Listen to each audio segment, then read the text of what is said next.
Hi everyone! Welcome to the Unit 3 Lesson 1 intro video for Geography Basics. Before you start your lesson today, make sure to complete the pretest and get that finished before the lesson and quick check. Here are standards and objectives. You can pause to read further in depth. The 5 themes of geography. There are 5 things we need to know when we talk about geography. The first is location. This is where something is on Earth or relative to something else. Place is a mix of human and natural features of a location. These two can get confused easily, so make sure you clarify in your textbook if you get confused. Region is an area with a unifying feature, for example, an area with the same climate. Movement is how and why people, goods, and ideas move.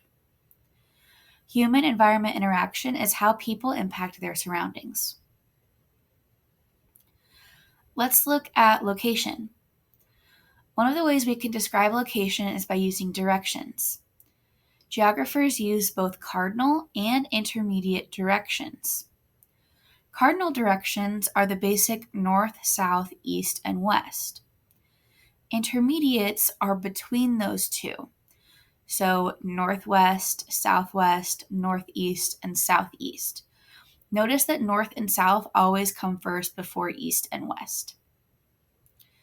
For example, we could say that the United States is south of Canada, but we could also say that it is northwest of Brazil. Hemispheres. The Earth has 4 hemispheres. These are divided by 2 major lines. One that you're probably familiar with is the equator that divides north and south, and it runs through the middle of a map. The eastern and western hemispheres are divided by the prime meridian, and you can see that on this map. It's a little bit thicker and darker than the rest of the lines. It runs through England and parts of Africa and then all the way down to Antarctica.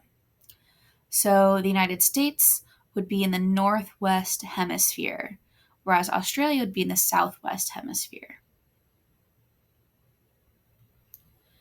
Projections. This is another tool that geographers use to describe place and location. Projections are ways of showing Earth's round surface on a flat surface. So if you have a ball, right, and then you're going to flatten it out, these are ways that we can show that round surface in a flat 2D way so we can look at it on a screen or on a map. Each projection has advantages and disadvantages. Each projection has some amount of distortion, which kind of changes the size and shape of the different continents. Here we have 3 different projections. The Robinson projection, which is the one that's mostly used today. We also have equal area projection, which shows things in equal space, but it does kind of bend things a little bit, makes it difficult to see things around the edges. And the Mercator projection used to be used a lot, but as you can see, it makes Antarctica really, really big compared to everything else. Greenland appears much bigger than it actually is. It looks like it's bigger than Africa, which is not true. And so these different projections, like I said before, have advantages and disadvantages depending on what you want to use your map for. Let's talk about types of maps. So in your textbook, we're going to see a lot of different maps. The one on the screen is labeled South Asia Physical. So it is a physical landscape. Whenever we look at maps, it's going to have a key, which is going to tell us what we're looking at. So in this case, the key is showing us elevation depending on the color. The purple areas are going to be highest in elevation, and the green areas are going to be lowest in elevation.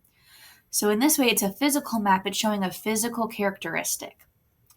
Now, if all it had was country borders and labels of the countries, that would be a political map because it's showing the political boundaries of a specific area.